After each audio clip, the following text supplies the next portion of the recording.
একজন মুসলিমকে দায়িত্বশীল সচেতন মানুষ হিসেবে নিজের সমাজে প্রতিষ্ঠিত করবার নির্দেশ আল্লাহ তাআলা দিয়েছেন।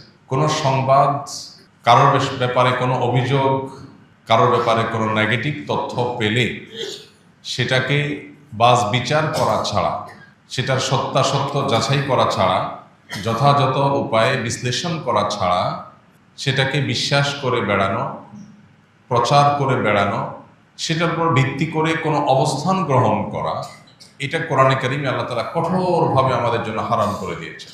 অন্য আয়াতে আল্লাহ তাআলা বলেছেন, ওয়ালা তাকফু মা লাইসা লাকা বিহি ইলম, যে বিষয়ে তোমার সুদৃঢ় ধারণা জ্ঞান নেই, সুস্পষ্ট প্রমাণ ভিত্তিক নলেজ ইনফরমেশন যে বিষয়ে তোমার কাছে নেই, সে বিষয়ে তুমি কোনো অবস্থান গ্রহণ করতে যাবে না। আজ ধারণা প্রসূত অবস্থান গ্রহণ, ব্যক্তি কিংবা গোষ্ঠীর ব্যাপারে কোনো মন্তব্য, কোনো ধারণা পোষণ, কোনো অবস্থান গ্রহণ, এ বিষয়টি আজ মহামারীর আকার ধারণ করেছে। বিশেষ করে অবাধ তথ্য প্রবাহের এই যুগে, সোশ্যাল মিডিয়ার ব্যাপকতার এই যুগে আমরা অনেক বিশ্বাস করি যে বিশ্বাসগুলো ভুল, অনেক ধারণা করি যে ধারণাগুলো অবান্তর, অনেক কালোকে আমরা সাদা বলি, অনেক সাদাকে আমরা কালো বলি, যা বাস্তবে তার উল্টো। ইসলাম এমন এক জীবন বিধান, ইসলাম এমন এক সুমহান শাশ্বত লাইফস্টাইল আমাদেরকে দিয়েছে যে এখানে কোনো মানুষ কাউকে অন্যায়ভাবে আক্রমণ করা এটা তো অনেক দূরের কথা, কারোর ব্যাপারে আপনি নেগেটিভ ধারণাই নিতে পারবেন না যদি আপনার কাছে যথাযোগ্য তথ্য প্রমাণ না থাকে। আল্লাহ বলেছেন, ইয়া আইয়ুহাল্লাযীনা আমানু, হে ঈমানদারেরা, ইন জাআকুম ফাসিকুম বিনাবাইন, যদি তোমাদের কাছে কোনো ফাসিকরা কোনো সংবাদ সরবরাহ করে, কোনো তথ্য ইনফরমেশন তোমাদেরকে দেয়, ফাতাবাইয়ানু, সেটাকে চেক করো, ভালো করে চেক করো, ক্রস চেক করো, যাচাই করো, অনুসন্ধান চালাও, বিশ্লেষণ করো যেটা আদৌ সত্য কিনা।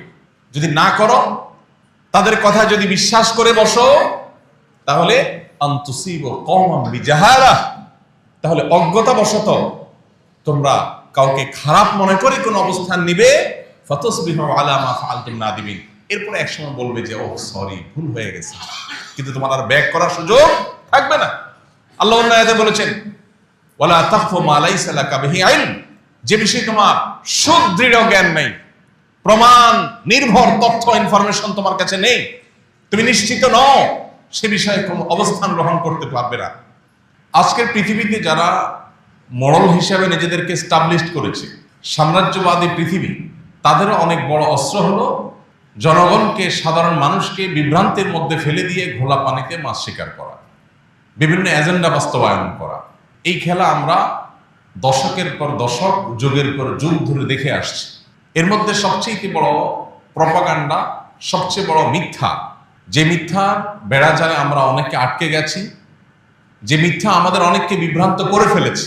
মুসলিম তো বটেই, অনেক নিয়মিত নামাজি, নিয়মিত পর্দানসীন, নিয়মতান্ত্রিকভাবে প্র্যাকটিস করেন কোরআন এবং সুন্নাহকে, এরকম বহু মুসলমান আছেন যারা এই প্রপাগান্ডায় পা দিয়ে বিভ্রান্তির বেড়াজালে আটকে গেছে।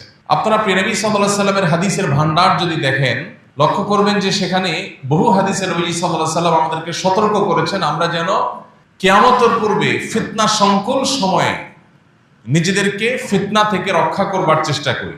কিয়ামতের পূর্বে পৃথিবীবাসীর উপর ফিতনা পতিত হবে কাওয়াকাইল মতর, বৃষ্টি পতিত হওয়ার মতো। বৃষ্টির ফোঁটা যেরকম একটার পর একটা টপ টপ করে অনবরত ধারাবাহিকভাবে পড়তেই থাকে, ফিতনা এরকম গোটা পৃথিবীকে ছেয়ে যাবে, একটার পর একটা ফিতনা পতিত হবে। ফিতনা জিনিসটা কি?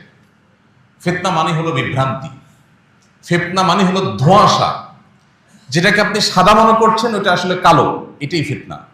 যেটাকে আপনি অন্ধকার মনে করছেন সেটা আসলে আলো, এটাই হলো ফিতনা। আপনি যেটাকে মনে করছেন আলো বিতরণ করছে, আসলে সে অন্ধকার বিস্তার করছে।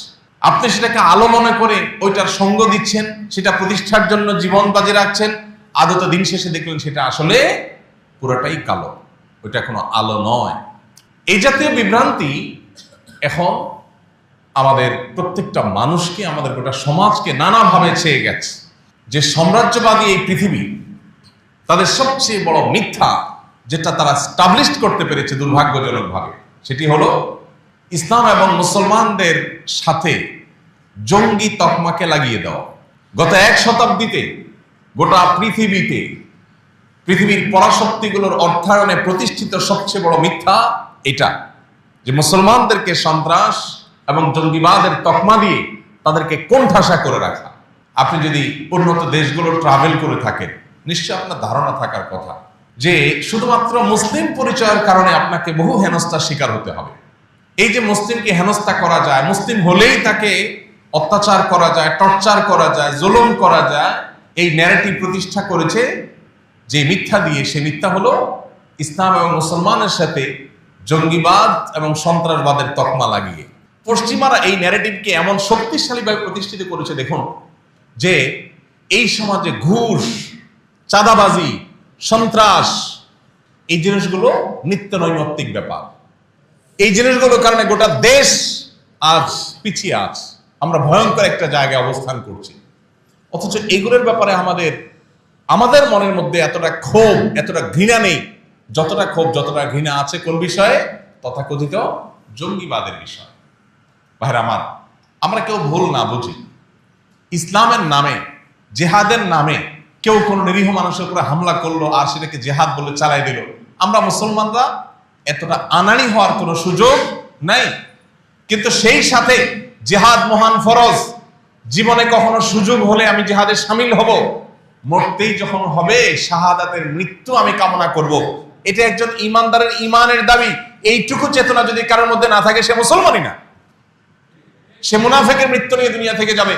সো পশ্চিমাদের প্রপাগান্ডার কারণে আল্লাহর মহান ফরজ বিধান জেহাদকে আমরা খারাপ মনে করলে ইমানই থাকবে না। আবার একই সাথে জেহাদের নামে কোন শয়তানের নাটক যদি পশ্চিমারাই মঞ্চায়ন করে, সেটার উপরে ভিত্তি করে আমরা গণহারে দিনদার মানুষগুলোকে জঙ্গি তকমা দেওয়ার ওই যে ষড়যন্ত্র, ওরা জানে হুজুরদের পাওয়ারের জায়গা, ওরা জানে এই মিম্বরের শক্তির জায়গা, ওরা জানে এই মাইক্রোফোনের পাওয়ারের জায়গা। এই জন্য এইগুলোর গায়ে কালি মাখাই দেওয়া, এটাই হলো তাদের কাজ। আমাদেরকে সতর্ক থাকতে হবে, আমাদেরকে সচেতন হতে হবে। আল্লাহ রাব্বুল আলামিন পুরাতন জুলুম এদেশে যেন আর কখনো ফিরে না আসে, আর যেন কোনো মায়ের সন্তান গুম না হয়, আর যেন কোনো নারী স্বামীকে জুলুমের হাত থেকে বাঁচাবার জন্য এই সমস্ত জালিমদের হাতে ধরা দিতে না হয়। আল্লাহ তাআলা আমাদেরকে সেই রকম দায়িত্বশীল মানুষদের শাসন দেখ, যারা এদেশের মানুষের হয়ে কাজ করবে, বিদেশিদের আঙ্গুল হেলানোতে যারা কাজ করবে না, বিদেশিদের এজেন্ডা বাস্তবায়ন যারা করবে না। আস-সুন্নাহ ফাউন্ডেশন, উম্মার স্বার্থে সুন্নাহর সাথে।